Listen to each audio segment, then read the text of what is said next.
My name is Colonel Miranda Hale. I am 43 years old and I have served in the United States Air Force for over 20 years. I have commanded rescue squadrons in the worst deserts and mountains, and I have been awarded 3 air medals for pulling people out of danger when everyone else thought it was over. I have flown through gunfire, storms, and the kind of darkness that swallows sound, but nothing, absolutely nothing, prepared me for the silence that waited in my grandmother's living room on the day of her will reading. The air was heavy with the scent of old wood and dried lavender. Every polished surface reflected the soft light of the afternoon sun, but it felt cold. I stood near the doorway, wearing my service uniform, the jacket pressed but worn at the cuffs, my boots scuffed from the tarmac of distant bases. My hair was tied neatly back, no makeup, no jewelry.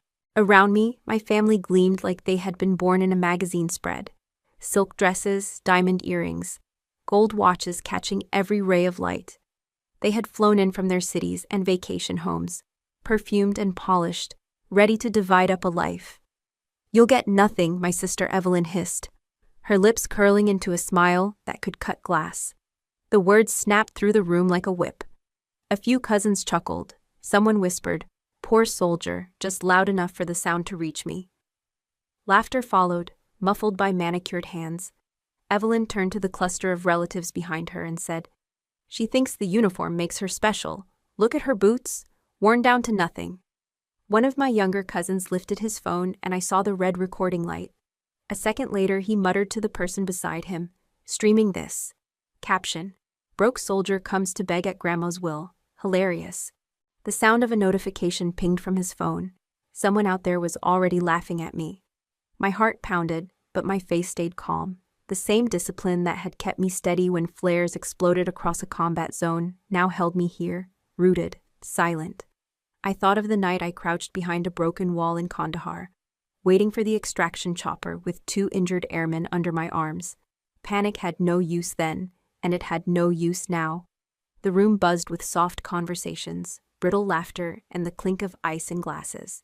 I kept my hands behind my back and stared at the family portraits lining the wall, generations of Hales smiling in oil paint, their eyes avoiding mine.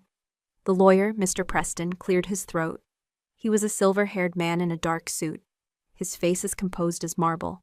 He placed a thick leather folder on the table and opened it with slow, deliberate movements. For a moment, he glanced in my direction, and I caught a flicker of something in his eyes. Acknowledgement, maybe even pity. That was when the room fell into a hush, the kind that makes your chest feel tight. My sister straightened, her jewelry catching the light like sparks.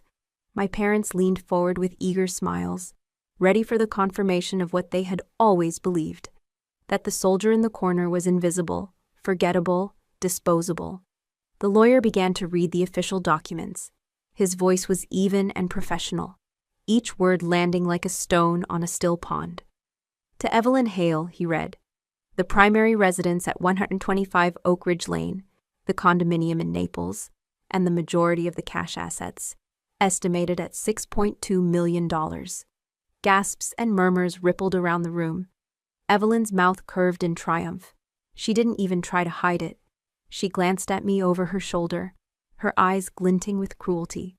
"To Thomas and Elaine Hale," he continued, "my parents, various investment accounts, and the vacation property in Martha's Vineyard." A polite chorus of congratulations rose from the relatives. Glasses clinked. Evelyn leaned back in her chair and crossed her legs, looking directly at me. "You see, Colonel," she said loudly enough for everyone to hear, "some of us know how to make Grandma proud. And you'll get nothing." The laughter was sharper this time. My palms warmed, but I didn't move. I felt a deep stillness settle inside me, the same calm that comes right before a storm hits. Then Mr. Preston paused. He closed the folder and pulled out a single yellowed envelope, edges soft with age. The handwriting on it was unmistakable, looping, firm, my grandmother's hand. He looked up at the room. "This letter," he said, "was to be opened only in the presence of Colonel Miranda Hale." Every sound in the room seemed to vanish. Evelyn's smug smile faltered. My parents exchanged a quick, nervous glance. I stepped closer to the table, the floorboards creaking under my boots. Mr. Preston slit the envelope and unfolded the letter with care, His voice softened as he read, "My fortune will not go to the greedy. I leave my true legacy to the one who has lived with honor, asked for nothing, and held this family's name with quiet dignity." He looked up and met my eyes. "Congratulations, Colonel," he said, his voice clear and steady. "It's all yours." The room froze. For a heartbeat, no one breathed. Then Evelyn's voice shattered the silence, raw and jagged. "No, no, this is wrong. This is a joke. It can't be her." I drew in a long breath, steady and deliberate. Inside, there was no gloating, no sudden joy. Only the gravity of the moment pressing down like the weight of my flight helmet. My eyes moved slowly across each stunned face. My sister, pale and shaking. My parents, stiff as stone. The cousins with their phones half raised, recording disbelief instead of mockery. The hook was set. They had laughed at the poor soldier. They had said I would get nothing, and now the fortune, the house, the land, and the name itself belonged to me. I didn't say a word. I let the silence do what words never could. I stayed silent as the room around me slowly erupted into whispers, denial, and sharp breaths. The weight of what had just happened pressed down on me, but inside, my mind drifted somewhere far softer. My eyes wandered to the window, where sunlight broke through the lace curtains and touched the wooden floor. That was when the memory rose up like a warm tide, carrying me out of the cold hostility of the present and back into the summers of my childhood. I remembered the smell first.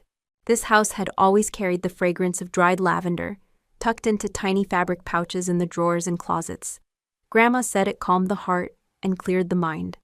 When I was 8, I used to follow her through the hallways, the scent trailing after us as if the walls themselves were breathing. Outside on the porch, the wind would catch the old chimes she had hung by the door. They weren't fancy, just copper tubes and a wooden disc. But when they sang, the whole yard seemed alive. That sound is stitched into my memory like the hum of an engine on a night flight. I saw her again in my mind. Small, strong, with a sun hat that tilted when she bent to tend her flowers. Her hand was warm when it wrapped around mine, guiding me down the garden path lined with marigolds and daisies. We would stop by the fence where the honeysuckle grew, and she would crouch to meet my eyes. "Smell this," she would say, and I would inhale the sweetness like it was a secret. That garden was my first runway, and she was the only one who believed I could take off. One afternoon, after I had spent hours lying in the grass staring at the sky, I ran inside with a notebook I had taken from my school bag. It was plain and cheap, and I had started drawing airplanes on the first page. Grandma watched me for a moment, then left the room without a word. She returned with a small leather-bound journal. Its cover was soft and warm from her hands. She placed it in front of me and said, "Every pilot needs a logbook, even if the only flights are in your dreams." I still remember the feel of that first page beneath my pencil as I wrote my first entry. "I want to fly where no one can tell me to come down." My letters were crooked, and the pencil smudged my fingers, but she smiled as if I had already soared across the horizon. That notebook became my first true possession, the first thing I protected like treasure. I carried it into the fields, up the attic stairs, and even under the covers at night with a flashlight. Sometimes I would wake in the dark, to find Grandma sitting by the window, looking out at the wind-stirred trees. She had this way of watching the world like it was a living story. One night, I crawled to her side, and she wrapped an arm around me. "One day," she whispered, "they will understand the real value of who you are. You won't have to explain it. Just keep living with honor." Her voice was soft, but it sank deep, past the doubts that had already started to grow in a house where other people's approval was a currency I never held. Back in the present, I could still hear that whisper. My hand drifted to the inner pocket of my uniform, where the old journal rested. Its corners were frayed, the leather cracked, but it was still with me through every deployment, every base transfer, every lonely night in barracks. While my relatives chased inheritances and social appearances, I had carried this tiny book of dreams and flight paths across continents. The living room felt smaller when I returned to it in my mind, the arguments and gasps fading into a dull hum. I could still see the marigolds from years ago, the sun cutting golden edges around Grandma's hat. My throat tightened, but not with sadness. It was something heavier, a mix of love and the quiet ache of being known by one person when the rest of the world chose to look away. That bond was why I could stand there without flinching while Evelyn and the others mocked me. My grandmother had built a shield inside me with her belief, layer by layer, in every warm afternoon and every whispered word. She had given me more than land, or money, or a house with chimes. She had given me a compass, pointing to who I really was. The room snapped back into focus as a cousin's voice rose, sharp and incredulous, arguing about the will. I breathed in slowly, tasting lavender in the back of my memory, and straightened my shoulders. I knew, in that quiet corner of my heart where her voice still lived, that this day was the day she had prepared me for. The wind outside rattled the chimes, and for a fleeting moment, it felt like she was here, reminding me that patience and truth always take flight, even through storms. The voices on the other side of the parlor door snapped the lavender haze in my head back into hard edges. I eased closer, the brass knob cold under my palm, and listened. I knew better than to storm in. I had learned on flight lines and broken airstrips that patience can be a weapon. Mother said, "We file for an emergency competency hearing. We argue undue influence. We ask the court to freeze everything before she moves a dime." Dad cleared his throat. The sound reminded me of a safety being clicked off. "We lean on her service record," he said. "Combat stress, insomnia, isolation. We position this as a tragic case. The public will understand." Evelyn laughed. The laugh was thin and expensive. "I have a crisis manager on speed dial. We drop a profile about the poor soldier sister who lost her way.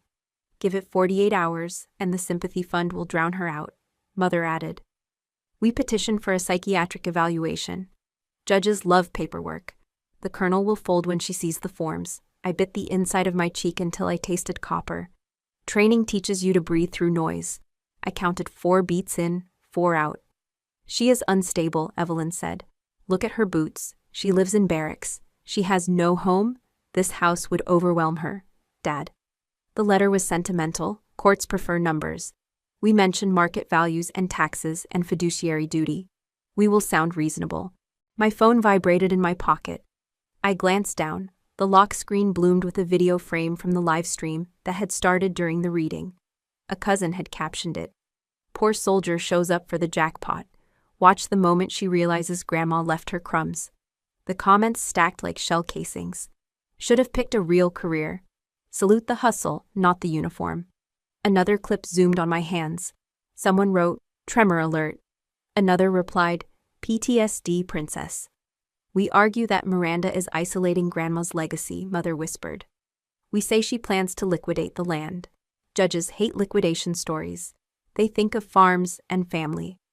Evelyn said, "I know an expert to discuss blast injuries and mental fatigue. People eat that up." Dad lowered his voice. The words still carried. "We file an injunction tonight. We describe the colonel as a flight risk." Courts like those phrases. They sound official. No judge wants a headline tomorrow. I pictured their strategy boards, arrows, timelines, the same way I had mapped rescue corridors against mountain wind. It almost impressed me. Almost. My thumb found the edge of the old journal in my pocket. Leather, cracked and familiar. I steadied my breathing and let their words keep spilling. Mother said, "We remind them she never visits. She lives out of a duffel. She is married to the sky. No stability." Evelyn. "I will call my influencer friend.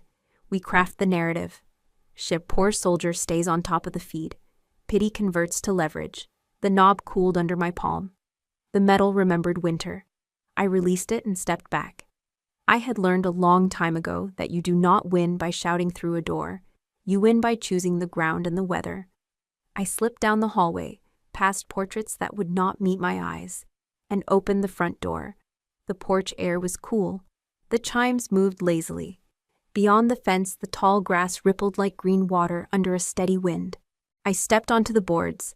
They creaked the way they always had when I was 10 and racing toward the garden. Out there, the fields bent and straightened. The horizon was clean.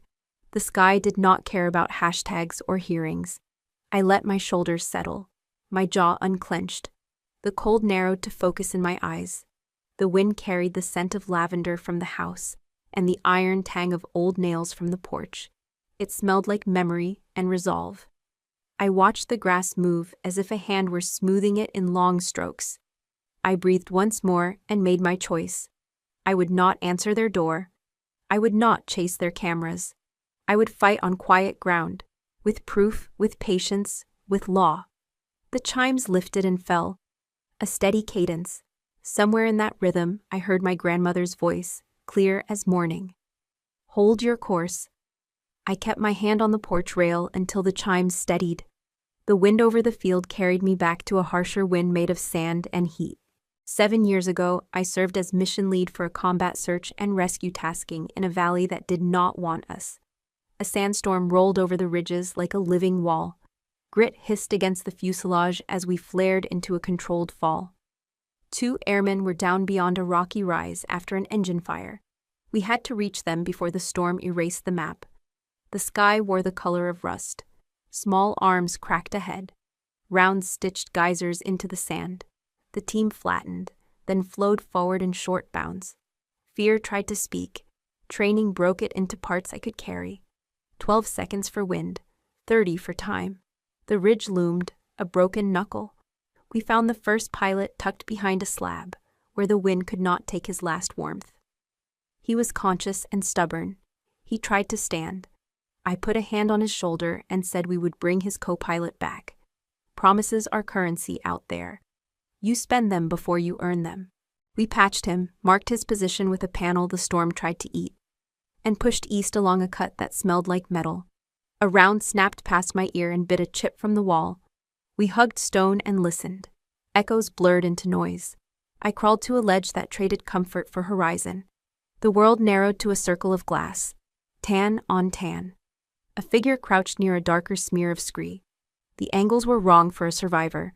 The rifle rested too patient. Upslope, a second posture waited. Same stillness, same intent. The wind whispered its numbers. I slipped the sling, settled the rifle, and let the stock press a stern reminder into my shoulder. Wind left to right at 8. Half mil of hold, count to 2, choose the seam between gusts.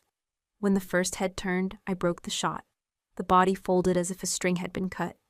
The second rose fast, trusting speed over thought. He rose into the hold, and I sent him down.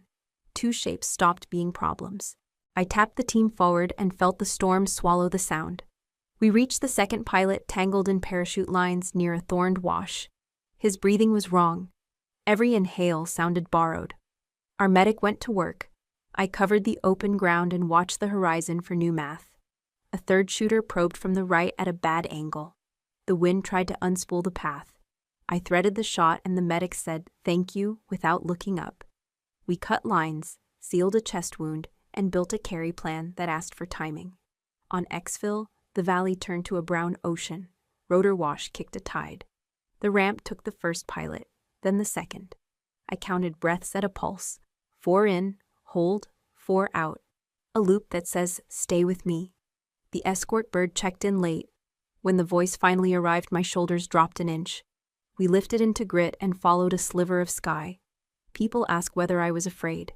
Fear is a lever. You pull it when you need the edge. You release it when it starts to pull you back. What I remember most is detail. Dust under a balaclava. The tack of a glove when dried blood says, "Hold still." The stretch before a decision and the snap that follows when metal answers muscle. I tell it plainly because the plain parts carry the weight. If there is tremor in the telling, it arrives later, in rooms where clocks tick too loudly. We brought both airmen home. The paperwork used proper nouns for courage and restraint. A citation landed in my hands. I kept the radio transcript because the thin strip of thermal paper still remembers heat. Years later, lawyers will say combat stress and insomnia. They will be correct in a way that means nothing and everything. I will not decorate their claims. I will hold my silence the way I held that ridge, with patience and a clear field of fire. I learned a simple thing in that storm. Not every fight is won by louder voices or harder hands. Sometimes victory belongs to the one who watches, to the one who waits for the right second and spends it without flinching. I kept that lesson as I keep my grandmother's journal, close to the body, ready when wind begins to rise again. I left the porch when the chimes settled and climbed to Grandma's room, the air still shaped by lavender and starch. I set my cap on the dresser and opened the top drawer. At the back, my knuckle found a seam that felt wrong. I pressed. A soft click answered. A shallow panel moved inward. Behind it sat a metal box, dull gray and heavier than it looked. The brass key from the will turned with a small sigh. Inside lay a flash drive taped to a thick envelope with my name in her looping hand. I sat on the bed and slid the letter free. I unfolded it and read. My Miranda, if you are reading this, the house is loud. People speak louder when they are afraid.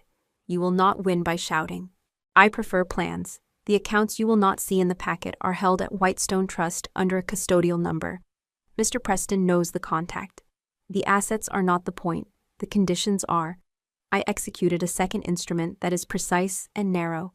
Any person who cuts you off from me, interferes with your correspondence, or publicly soils your name forfeits any claim that might otherwise pass to them. I have appointed a trustee to enforce this without delay. You will hear talk about combat stress and fatigue. Let them talk. Your service is a ledger I admire. I kept records they do not know exist. Hallway cameras, phone bills, certified letters returned marked, refused, dates and times. Mr. Preston holds sealed copies.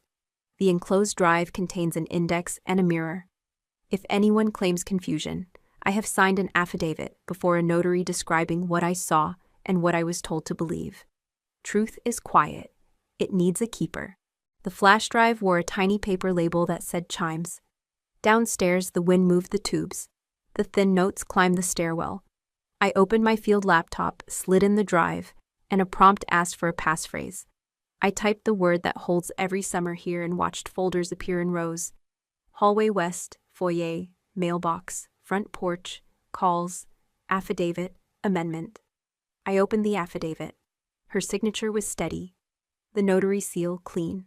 She described Evelyn collecting the mail and sorting it into 2 piles, one for Grandma and one for herself. She listed dates when messages for me were managed, redirected, or turned away. She wrote about my visits between rotations and the way I slept on the sofa when I had to leave before dawn. In the calls folder, scans of bills showed numbers circled in blue ink. The entries matched weeks when I sent postcards and received silence. In the mailbox folder, images of envelopes bore my name, then a stamp that read, refused. A clip in the front porch folder showed Evelyn telling a neighbor I would skip Thanksgiving because I was too busy being a hero. The date matched the night I reached the house at midnight and found it dark. I opened the amendment.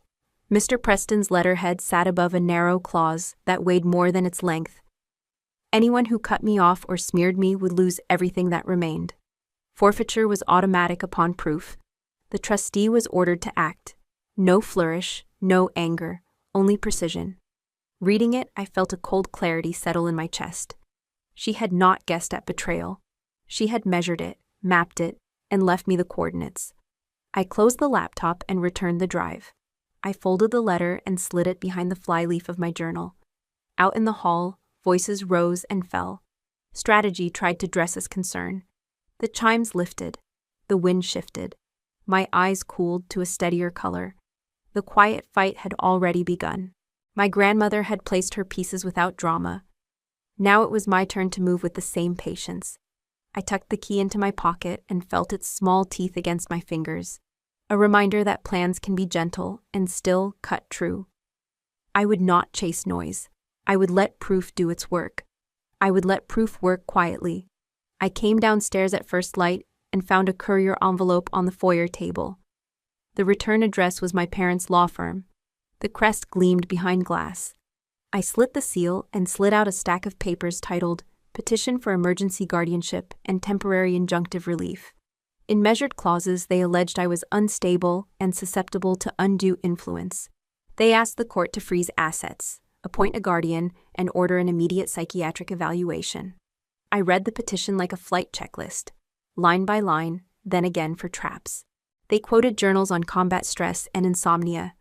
They listed my deployment dates like time zones could diagnose a mind. An expert they hired wrote an opinion without meeting me. Using photographs and headlines, he labeled me high risk for impulsive decisions. He recast discipline as rigidity and vigilance as paranoia. He spelled my rank correctly and my character poorly. The exhibit stung more than the petition. My mother's declaration claimed I had withdrawn. That structure ruled me, that I avoided parties. My father wrote that I was brave but married to risk, that the military trained me to see threats where none exist, that a state required softer hands. A cousin recalled a barbecue when a car backfired. I turned toward the sound fast. They tried to alchemize caution into weakness and memory into defect. I squared the stack on the dining table and looked at my reflection in the curio glass. A woman in uniform stared back with calm eyes. The cuffs were worn from flight lines. The jaw had learned weather.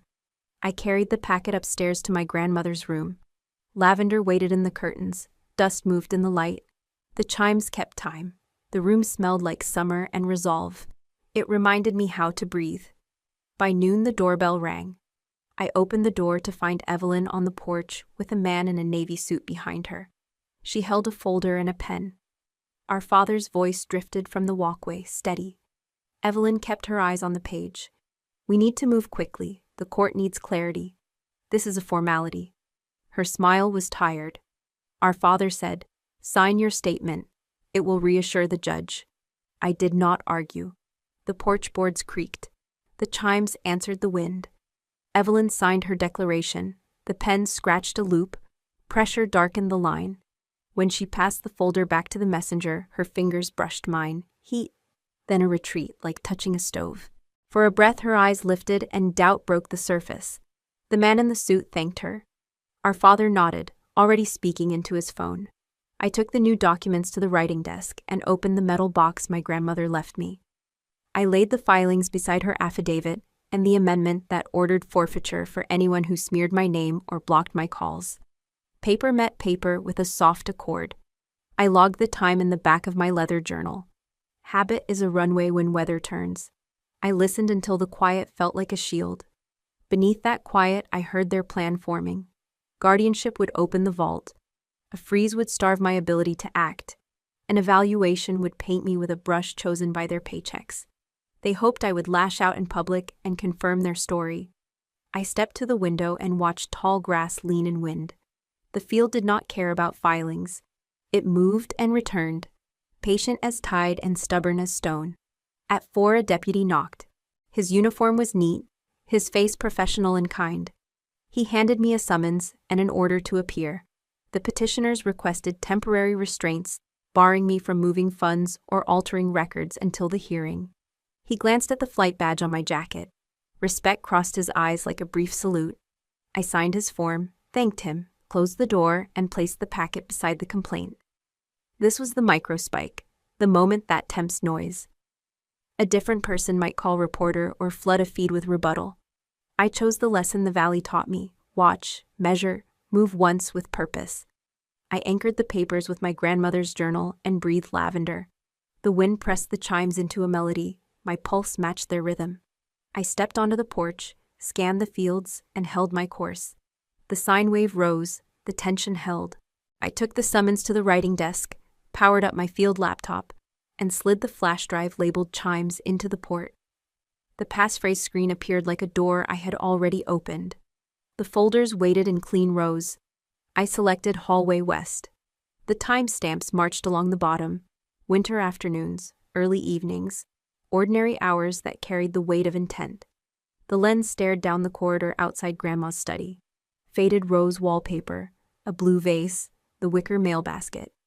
Evelyn stepped into frame in a silk blouse. She glanced both ways, her hand dipped. She lifted envelopes. My name faced the camera.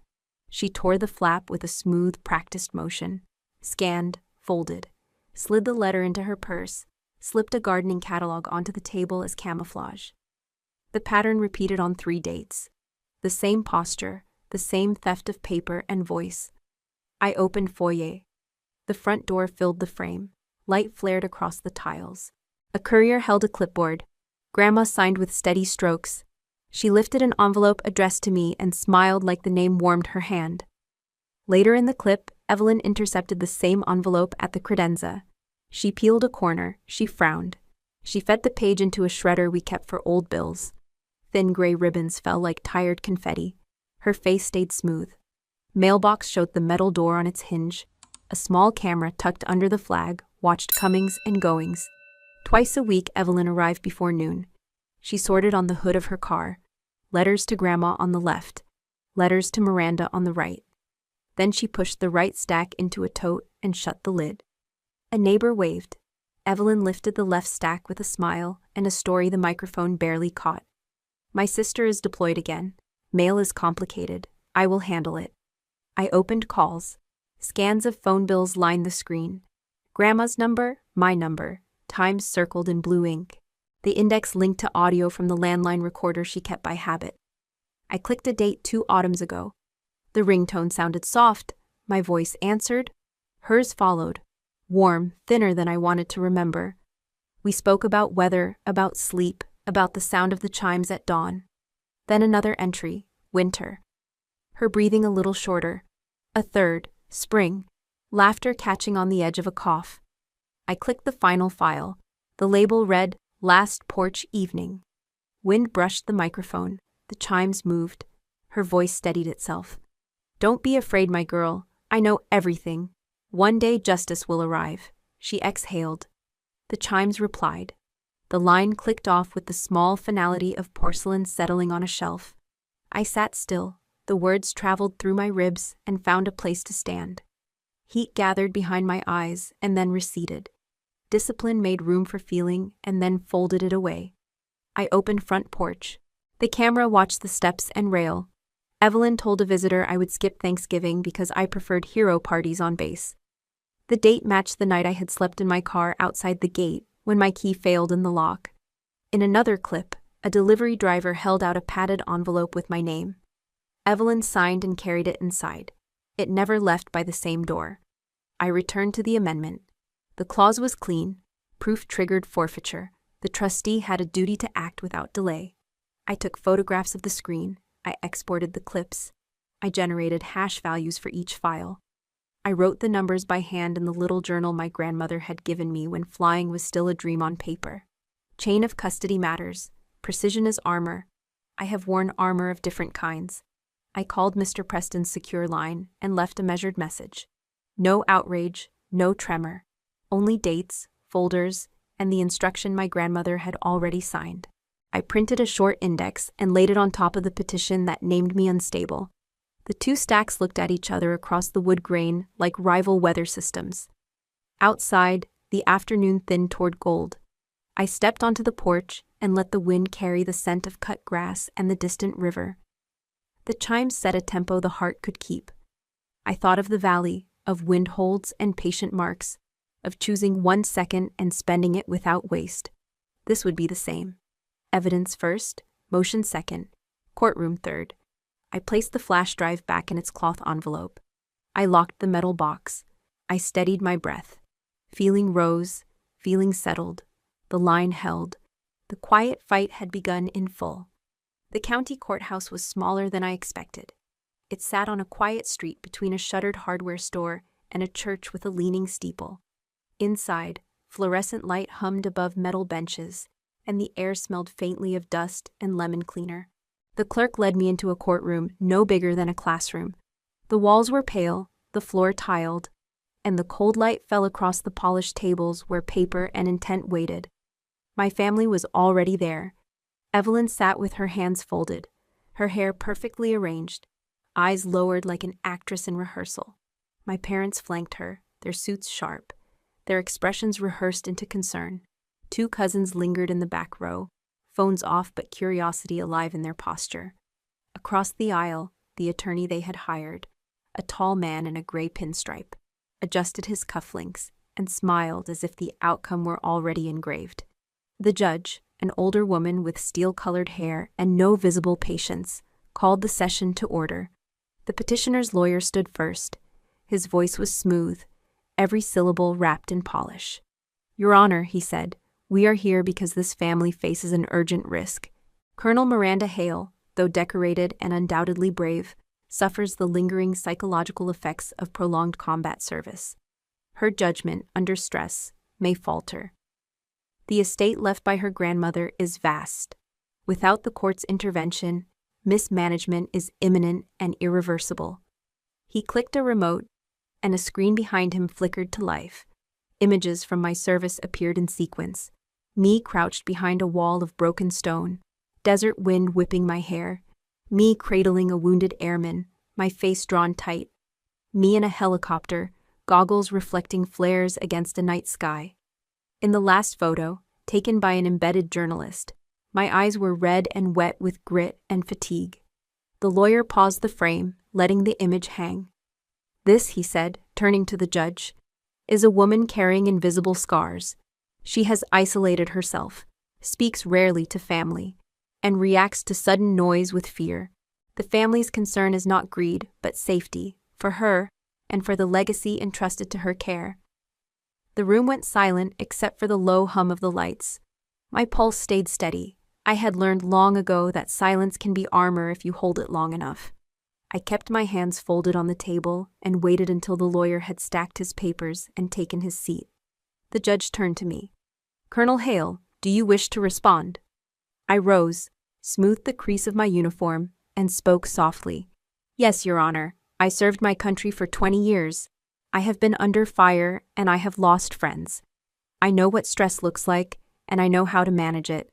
My grandmother knew it too. She prepared for this day. With the court's permission, I would like to present evidence." The bailiff carried my laptop to the evidence screen. I opened the folder labeled Chimes. "This is camera footage from my grandmother's home," I said. "Installed at her request. It documents interference with my mail and communication." The first video rolled. Evelyn in the hallway, tearing an envelope with my name on it and sliding the contents into her purse. Gasps rippled across the room. The second clip played, her feeding another letter into the shredder, the thin strips falling into the bin like gray rain. My parents shifted. Evelyn stared at the table as if the grain might open and swallow her. "Next," I said, "is a recorded call from her landline, time-stamped 6 months before her passing." I pressed play. My grandmother's voice, thin but steady, filled the courtroom. "Don't be afraid, my girl. I know everything. One day justice will arrive." The judge's pen stopped moving. The lawyer in pinstripes froze mid-page. Behind me, a cousin inhaled sharply, and the sound bounced in the cold room like a dropped coin. "This," I said, "is why she created a conditional amendment. Anyone who blocked my letters, intercepted my calls, or defamed me forfeits their claim automatically. Mr. Preston, the trustee, holds the originals. I am simply honoring her wishes." The judge leaned back. "Have the petitioners reviewed this evidence?" The attorney stammered. We were not aware." Vertical spike. The silence cracked into whispers. My family's performance faltered. My mother's hand twitched toward Evelyn, who sat rigid, face pale. My father stared at the table, jaw tight. The cousins in the back whispered to each other, their earlier confidence draining into awe and disbelief. I returned to my seat and folded my hands again. My heart stayed calm. This was the lesson of the Valley and the Chimes. Observe, wait, and move only when it matters. In that cold courtroom, I felt my grandmother's presence like the weight of a steady hand on my shoulder. Justice, quiet and precise, had finally stepped into the light. The judge recessed for 10 minutes, leaving the courtroom in a charged silence. Papers rustled, shoes scuffed the tile, and the hum of the fluorescent lights filled the space where my family's confidence had once been. I remained seated at my table, hands folded, breathing even. Across the aisle, the performance cracked. My mother leaned in toward my father, her whisper sharp enough to cut. "This is your fault. You said she would never find out. You said Evelyn had it under control." My father's face flushed dark red. He jabbed a finger toward Evelyn without looking at her. "She was supposed to handle it. We agreed she would manage the mail. She said Miranda never called back. She said the letters were pointless. I trusted her to keep it neat." Evelyn flinched. For the first time that day, the polished composure slipped. Tears welled at the edges of her eyes, catching the cold light. "You told me to do it," she whispered, voice trembling. "You both told me to. You said it was the only way to protect the estate. I didn't want to shred them, but you said Miranda wouldn't care." Mother's hand gripped her purse until the leather squeaked. "We didn't tell you to put it on camera. We didn't tell you to be careless. All of this." She gestured wildly at the evidence screen, now dark. is because you couldn't be discreet. The judge's clerk returned, reminding them to keep their voices down. But the damage was done. The cousins in the back row exchanged looks of shock and glee. The kind of fascination people feel when a house they thought was solid shows the first signs of collapse. My father turned fully to Evelyn now, his voice dropping but no less lethal. Do you realize what you've cost us? Do you realize she has every recording, every shredder clip, every phone bill? We could have argued sentiment, confusion, anything but this. Now it's fraud, it's breach, it's over. Evelyn shook her head, tears spilling freely. I didn't want to hurt her. I thought if she stayed away, I would finally be enough. You always wanted me to be the one in the pictures, the one with the keys. I thought that was love. Her voice cracked on the last word. For a heartbeat, the courtroom felt smaller, like the walls leaned in to hear the confession. I watched her through the stillness, and for the first time in years, her eyes met mine without malice. Regret lived there, raw and unguarded. I'm sorry, Miranda, she said. So quietly the judge had to lean forward to catch it. I really am. I thought I was doing what they wanted. I thought, if I made you disappear, they would finally see me. The words landed heavier than any accusation. My chest tightened, but I stayed silent. Years of training taught me that sometimes silence speaks louder than any rebuke. The sine wave of the moment shifted. Intensity broke into a soft descent, not of peace, but of exhausted truth. My parents recoiled from her apology as if it were poison. Mother shook her head, muttering, "Foolish girl," while father faced forward, jaw locked, unwilling to acknowledge either guilt or grief. The lawyer in the pinstripe suit sank into his chair, the sheen of victory long gone. He flipped through his notes without seeing them, as if ink and paper could reverse the tide. The judge re-entered, her eyes scanning the room with measured patience. She said nothing about the whispered accusations or the tears. She didn't have to. The collapse of the family had already spoken louder than any gavel. When the session resumed, the formalities felt hollow. My family sat fragmented, no longer a unified force, but a cluster of separate storms, blame, regret, and silence swirling in their own corners. I felt the shift deep in my bones. The battle in court was mine, but the war inside their walls had detonated from within. I exhaled slowly, my hands still steady, and let the quiet settle over the wreckage of everything they had tried to build against me. The wave had risen, broken, and now it receded into the low hum of family tragedy. The judge returned with a thin stack of orders and a voice that did not waver. She reviewed the record, the amendment, the videos, the audio recordings, and the trustee's affidavit. Then she ruled. The will is valid. The conditional amendment is enforceable. The petition for guardianship is denied. The temporary restraints are dissolved. Any claimant who interfered with my communications or reputation forfeits remaining rights in the estate. The court finds no credible evidence that I am unfit to manage or to serve as personal representative. The sound that followed was not quite a gasp. It was air leaving a punctured tire. My mother studied the floor as if it might open. My father kept a rigid posture, bracing for a wave that had already broken. Evelyn closed her eyes and nodded once. Sorrow, not theater. The judge set a short status conference for administrative housekeeping and thanked counsel for their professionalism. The irony stayed untouched between tables. I signed for certified copies. The seal pressed a round bruise of ink. Outside, winter light turned the sidewalk into a pale ribbon. A handful of local reporters waited. Not a scrum, just faces from school parades and county fairs. I stepped into the air. The flag snapped on its pole. The cold set a clean edge. Someone asked if I felt vindicated.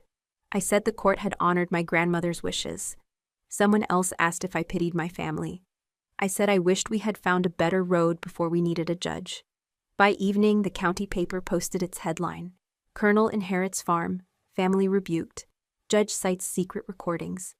The lead photo showed me at the door, uniform simple, hair pulled back, jaw set in a line I did not rehearse.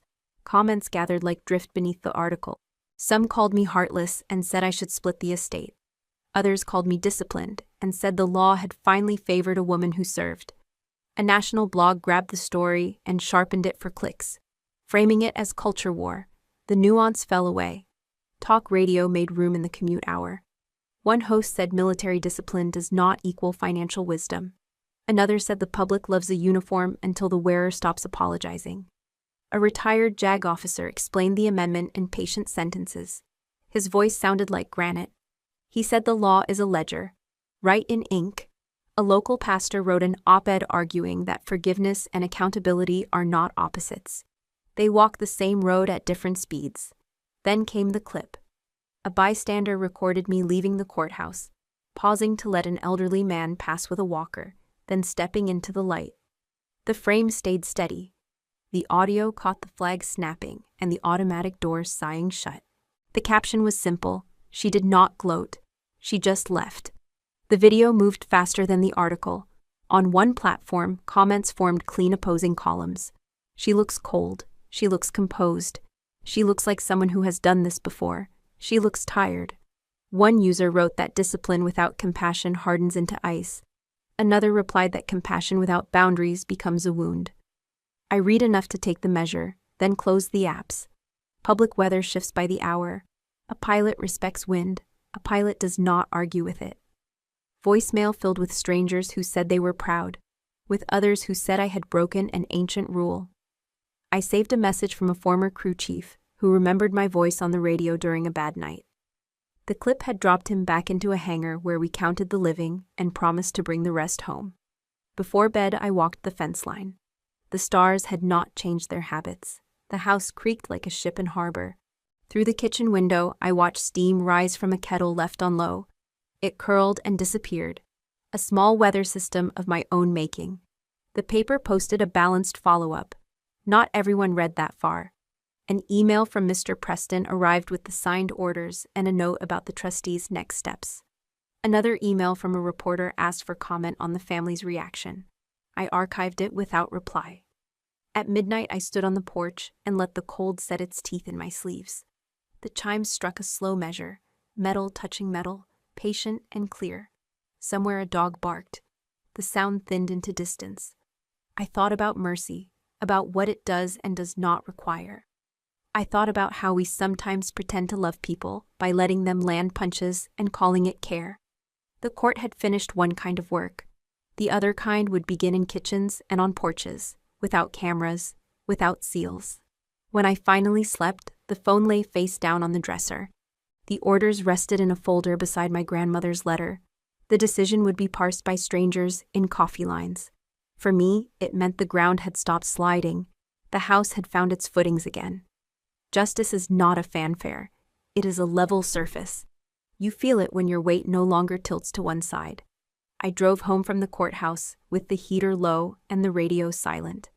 The farm met me with long shadows and a sky rinsed clean by wind. Inside, the house felt larger than it had in years. Victory can make rooms ring.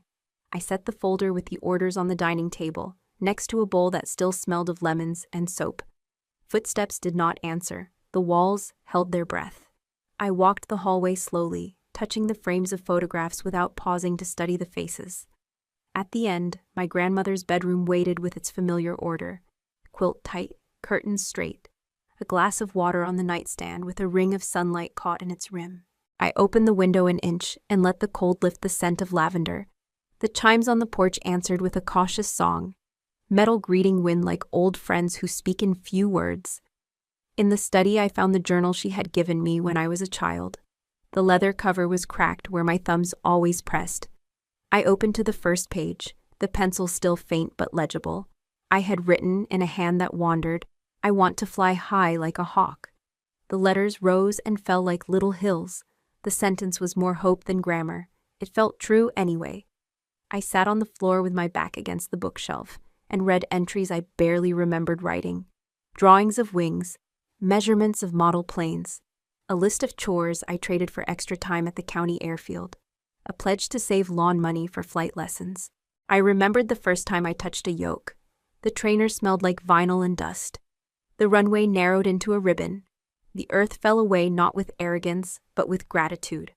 My grandmother had stood at the fence and waved like she was sending a ship. I stood and turned off the kitchen light so the stars could get closer. From the sink window, the field looked like water under the moon. A fox crossed near the fence and paused, sure of its own country. I thought about the judge's words and about the headlines already circling town like small weather systems, and about my sister's face when the recordings played. The anger I expected did not arrive. What came instead was a clean ache, the kind that does not seek an audience. I made tea and carried the mug to the porch. The board spoke under my weight. The cold brought out the iron smell in the nails. I stood beside the bell my grandfather had bolted to the post a lifetime ago and listened to the field breathe. Somewhere a truck downshifted. The sound faded. The wind kept its slower rhythm. I thought about what to build here that would be worthy of her letter and worthy of the land. A plan began to take shape, practical and quiet. A workshop in the old barn for veterans learning to repair tools. A classroom in the sunroom for local kids who like to take apart radios and rebuild them into weather stations. A weekly breakfast where nobody has to explain why crowded rooms hurt. Not charity, not spectacle. A place to practice steadiness until it becomes part of the bones. I wrote short lines in the journal under the sentence about the hawk. The page accepted ink the way fields accept rain. I closed the book and pressed it to my chest for a breath. In the distance, a train called and was answered by another. The sound traced an old route through the valley and on toward the coast, taking freight and secrets. This house had carried its own share. Some were heavy, some were bright. Tonight it held only the weight I chose to keep. I went room to room and opened the interior doors so the air could turn. I set a chair upright in the corner, folded a blanket, cleaned the kettle's spout. Simple things align a day after complicated ones. When I finished, I returned to the porch and watched the last porch light in town blink out. The chimes settled into a final bar, then waited. I did not feel triumphant. I felt ready. Tomorrow would bring more questions, and probably more talk shows, and more strangers with advice. Let them talk. I would take the first step of the plan before breakfast, and another step after lunch, and a third before the stars came back. The hawk in that first sentence was not chasing glory, it was finding lift. I closed the door softly and let the house keep watch while I slept. Spring settled over the farm like a quiet handshake. The frost retreated to the edges of the fence lines, and the soil turned soft under the heel. I walked the property with a notebook in hand and my grandmother's journal tucked into my jacket pocket. Her words had become a compass, and the inheritance she left me felt less like a trophy and more like raw material. I chose the far field beyond the old barn for the first project. It had enough open ground for tents and low ropes, and the creek nearby could serve as a natural obstacle and a place to sit and listen to water speak. I drew rough plans, a survival course, a fire circle, a simple barracks-style lodge that could host weekend retreats. This would not be a museum of my victories. It would be a place for others to find their balance, the way I had found mine under the desert sky and in the quiet of this porch. Within 2 months, hammers and saws replaced the silence. Local contractors helped me convert the barn into a gear shed and a classroom. A retired Marine named Carter, who ran the county hardware store, volunteered to teach basic carpentry to high school kids who wanted summer jobs. He said he came for the work but stayed for the coffee and the smell of cut pine. We called it the Hale Training and Resilience Camp. Invitations went to nearby VA centers and youth programs. The first weekend brought 12 veterans and 6 teenagers, all of them strangers, all of them wary. I met them by the fire pit, the air scented with fresh cedar chips. We start simple, I told them. Shelter, fire, water, navigation. You learn how to stand steady in the woods, and you'll find you can stand steadier in the world. The first microspike came that evening. A former Army medic named Luis sat by the fire with his hands buried in his pockets. He hadn't smiled all day. Then one of the teenagers, a lanky kid named Micah, accidentally dropped a marshmallow into the flames. The goo caught, hissed, and launched like a comet onto Luis's boot. Micah yelped, Luis jumped, and for the first time in months, according to his sister, he laughed. A deep, surprised laugh that rolled around the circle like a warm front. The next day we ran the low rope course. Teams worked in pairs, veteran and teen. They lifted, spotted, and encouraged one another over walls and through suspended logs. Music played softly from a portable speaker, simple acoustic guitar, the kind that eases the air instead of filling it. I watched from the edge, my boots in the grass, and felt the rhythm of something I had almost forgotten: joy without noise. Evenings ended with reflection. We sat in a circle, the fire a steady heart in the center, and shared moments of gratitude. A Navy mechanic said he finally slept through a night without checking the door. A 16-year-old girl said she had never talked to a soldier before, but now wanted to write letters to those still deployed. I wrote in my journal that night, "The camp is not mine, it belongs to anyone who finds a piece of themselves here." The local paper ran a small feature titled, "From Courtroom to Campfire: Colonel Hale's Quiet Mission." Photos showed veterans teaching teens how to start fires with flint, and one picture caught a group laughing mid-struggle over a tarp in the wind. Comments under the article were kind for once. "Healing looks like work and dirt under the nails." By summer's end, we had run 4 sessions. The barn smelled of rope, pine, and coffee. The flag outside lifted in the breeze above the words, stenciled on a wooden arch, "Hold your course." My grandmother would have approved. The house, once heavy with echoes, now carried footsteps and the low hum of purpose. The 5th weekend of camp began on a cool Saturday morning. Dew clung to the grass, and the first group of teens had just finished raising tents with the help of 2 veterans. I was adjusting a pulley line near the rope course when a car slowed on the gravel drive. It was an older sedan, clean but plain. The door opened and Evelyn stepped out. I almost didn't recognize her. Gone were the silk dresses, the high heels, the polished armor she wore in every family photo. She had on jeans, a navy hoodie, and sneakers that looked new but humble. Her hair was pulled back without fuss, and for the first time, her eyes met mine without calculation. She walked up slowly, hands in her pockets, stopping just shy of the rope course. "I'm not here to ask for forgiveness," she said, her voice catching on the morning air. "I know I don't deserve that yet. I want to help. This place," she glanced around at the flags, the laughter of kids carrying water buckets, the veterans giving quiet instruction. "It feels like something worth protecting." I studied her for a long breath. The past didn't vanish, but it softened around the edges. I nodded once. "We don't need apologies to start work. We need hands that show up." Her shoulders lowered, attention breaking. "I can organize supplies, run errands, whatever you need. I'm good at lists, and I want to learn from them too. Maybe it's time I build something that's not about me." That afternoon, Evelyn carried crates of rope and harnesses from the barn to the field. She listened more than she spoke. A retired medic showed her how to secure a line knot for the climbing wall, and she fumbled, then laughed quietly at herself. It was the first shared laugh between us in over a decade. The sine wave of the moment rose and then softened. Watching her hand a water bottle to a teenage camper, I felt something I hadn't expected. Relief? Not absolution, not trust restored overnight, but the first stone of a bridge placed in clean soil. At sunset, we gathered at the fire pit. The veterans told stories, and the teens leaned in, catching pieces of courage and humor. Evelyn sat across from me, her face lit by the flames. She didn't speak, but she didn't look away. In that silence, I offered her the only forgiveness I believed in. Opportunity, not words. She stayed to stack wood after the fire dimmed, and when she left, she promised to come back next Saturday. I stood on the porch later that night, journal in hand, and wrote, "Sometimes redemption doesn't knock. It just shows up ready to work."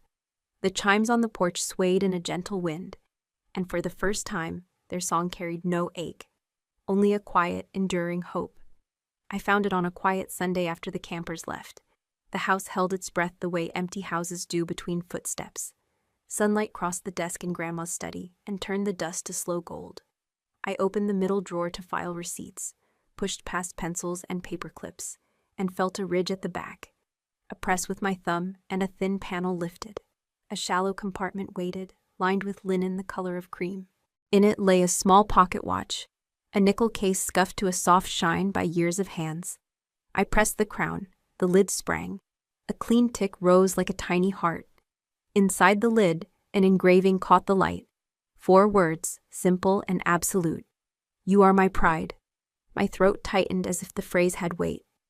I have seen medals pinned and orders stamped, None of them felt like this little circle of metal that knew my name. I checked the time. The hands made their steady promises. I listened. The rhythm steadied something in me that the courtroom had shaken. I closed the watch and felt the tick continue through the case. Persistence without fanfare. I kept it open on the desk while I sorted the drawer. At the back lay stamps, a roll of twine, and a folded recipe card for peach cobbler in Grandma's hand. Ordinary things that make a life.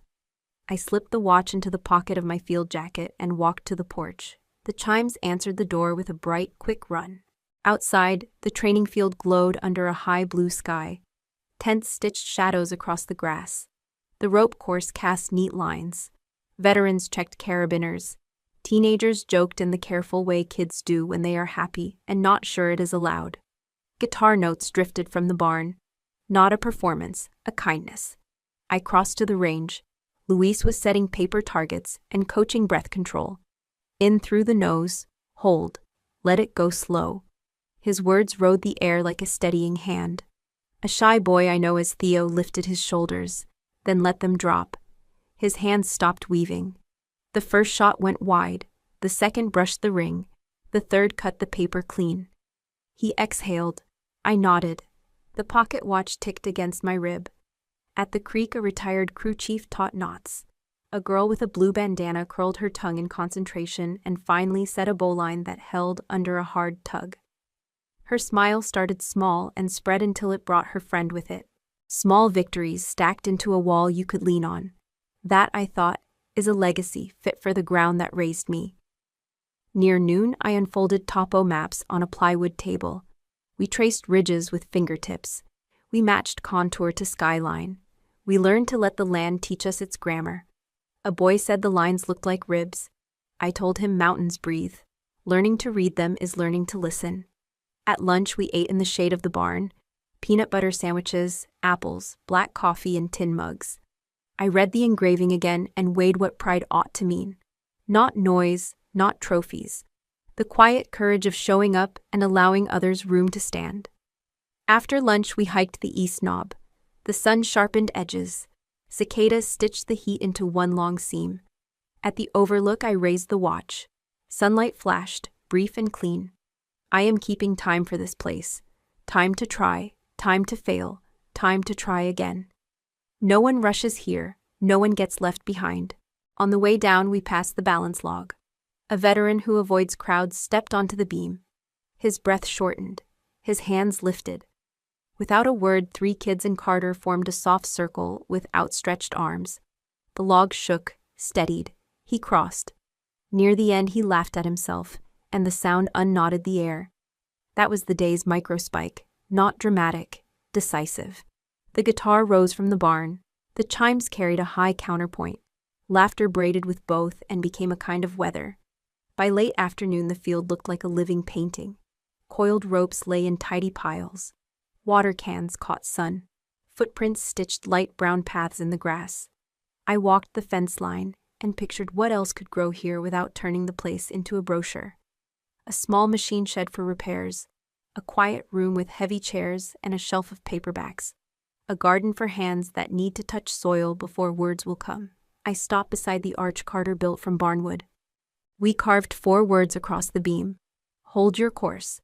The letters looked like they had always been there. They felt earned. I checked the watch again. The tick held. The hands had traveled but had not rushed. I thought of Grandma speaking softly on a porch night. How she would pause so I could learn the space between sentences. I looked across the training ground and saw children practicing fire kits while veterans coached. I saw a teenager teach a younger boy to read a compass with patience that had not been there last month. The sun dropped toward honey. The wind rose just enough to move the chimes. Their voice met the laughter on the field and made a chord that did not need words. I opened the watch one more time and pressed my thumb over the engraving. You are my pride. I answered it by making myself small enough to make room, by building a place where pride is permission, not pressure, where the measure of a day is whether someone found steadier ground. When the last tent stake was seated and the last coil of rope hung, I walked back to the porch. Inside, the study waited. Neat and warm. I set the watch on the desk where the light could find it again. I did not feel triumphant. I felt aligned. The will had given me land. The watch had given me a way to spend it. Legacy would not be marble or a speech. It would be a steady instrument. The chimes in a friendly wind. The field alive with people learning how to stand. I stood on the porch as the day thinned to gold. The pocket watch lay warm in my palm. The engraving caught a last thread of light.